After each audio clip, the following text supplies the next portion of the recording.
Now we are welcoming the lovely Ri. Here we go. So here she is, looking beautiful. Hello. Sorry, I popped in earlier. I wanted to listen if that was okay. No, that's absolutely fine. Yes, absolutely. Anyone's allowed to listen. So it is wonderful to have you here today. So we are going to be talking all about what you do as a producer. So do you want to give us a quick introduction as to who you are, what you do, what you're currently working on, maybe? Amazing. Oh, thanks so much for this opportunity, Sam.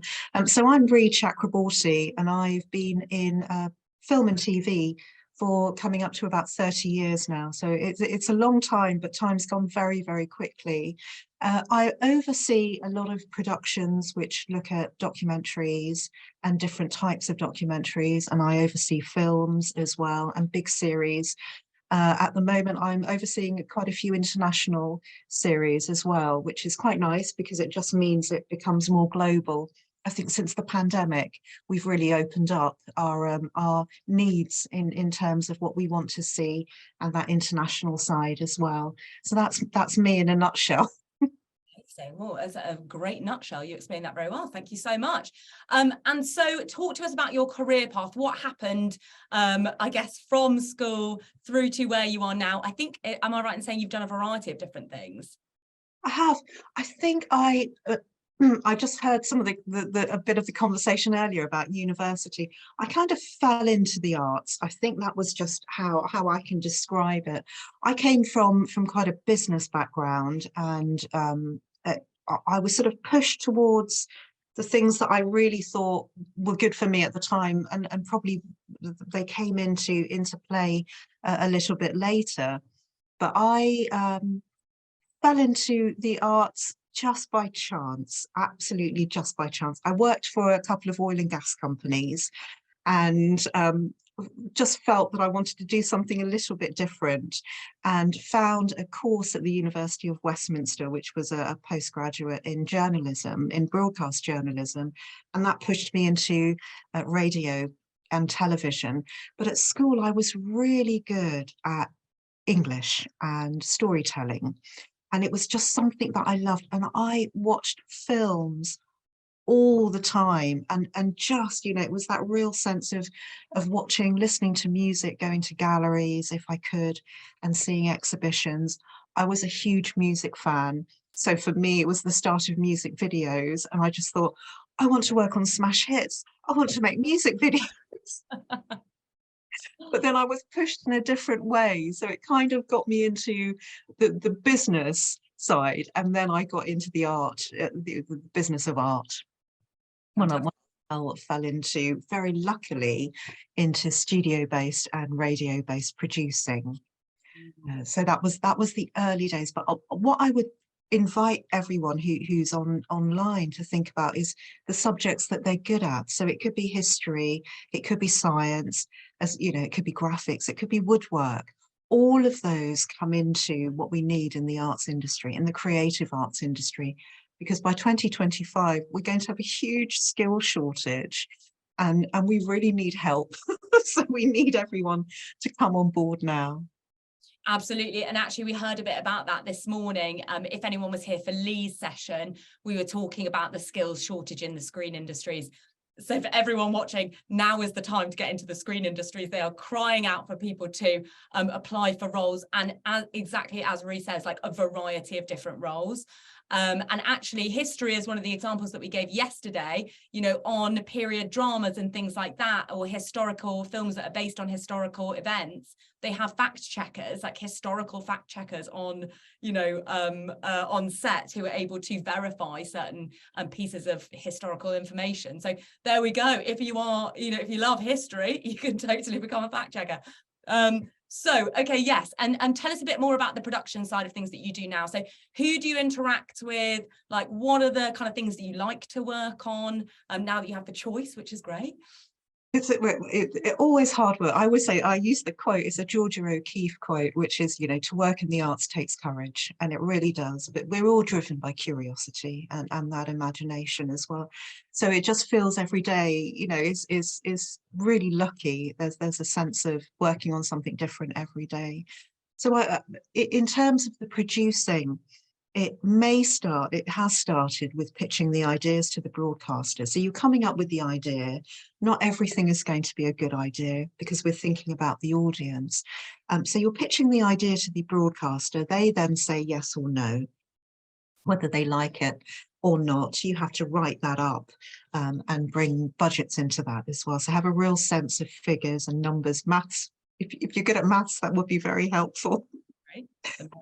So that sense of understanding how the budget works is something that I do have to do on a daily basis, because you'll find, you know, different films and documentaries have got different sides to their budgets, and very costly. We know that, but our budgets are very tight as well.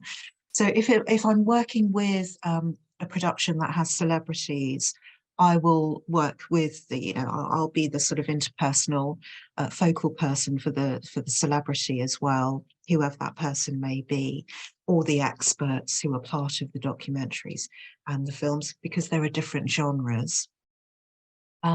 It also means working across what we call compliance, which means we have to understand the legalities of the work. So I think Hamza, I just heard Hamza say earlier that, you know, it's, you go in and we think it's going to be this amazing sort of fantasy or imaginative industry, but there's a lot that goes on behind the scenes, which is that sort of sense of the ethics of how a film is made, and if that film is going to be the right way to tell that story, to make sure that it's right for the audience as well.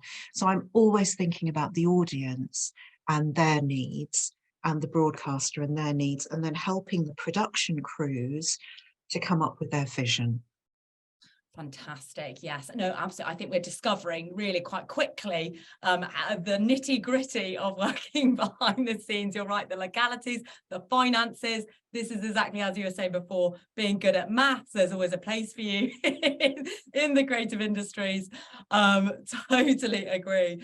And so for all the students watching, what would you say are, like, I don't know, the top 3 things that they can do right now in order to be able to work towards getting a role in the film or TV sector? I think not to be afraid is the top one at the moment. I think everyone deserves to be in an industry that they love. Everyone deserves what I call an artful life with those meaningful connections. And if they feel that they're good at something and they've got the creativity and they've got that sense of storytelling, ultimately it's just being not fearful, being a fantastic storyteller. So knowing how to make something work from the beginning, middle and end, and thinking about the people who are going to watch the stories as well. And it could be across any topic. So again, you know, it comes back to woodwork would be really helpful with prop making, hair and makeup. If someone's fantastic with their hair and makeup skills and they're a vlogger, that's brilliant, and that's really needed in parts of the industry as well, especially for high end. So be courageous, and don't be afraid, and know that you, as long as you've got that creativity. Absolutely. And actually, you struck upon 2 job roles there that we will be hearing from later on. So Ryan, who's going to be talking straight after this in the next 3-4 minutes, who is hair behind the scenes on TV shows. We've also got a couple of other beauty and hair people coming in tomorrow to talk as well. And then carpentry as well. So my sister herself, she is coming to speak tomorrow about being a carpenter behind the scenes. Amazing. And she has worked in film and TV as well before, so that is a very transferable skill. Oh, that's brilliant. And someone said to me just the other day, they were having a moan because they said they had a really fantastic carpenter who wanted to come in and help on their film set, but they wanted to make 4 sides of this beautiful cabinet, but we only need 1 side to show in film. They're too good at their job. They want to make an actual cabinet. They wanted to make a real cabinet, and I think those are things to know about, is that you're not, you know, for the beauty of the film industry, you just need something to show for the camera. Absolutely, good to bear in mind. We're not actually looking for a house. We're looking for something that looks like a house. Just a sign. And finally, my final question for you is about the fact that you used to work in a completely different industry. I think it's really reassuring for all the students watching to know that you can career change, like that's totally possible. So true, so true. Yeah, do you want to talk quickly about how that career change was for you? It was just by chance, and because I loved music and I loved film and I loved writing and stories when I was at school, I naturally gravitated. It was going to get me. The industry was going to get me anyway. So I think that's the thing, is that you will know, as long as you feel it inside, you will know that that it's right for you, and just don't feel that it's something that you can't do. You don't have to go to university. We're looking at apprenticeships. We want students to really get, and school students to get a real sense of what they love, because it's the passion that will shine through.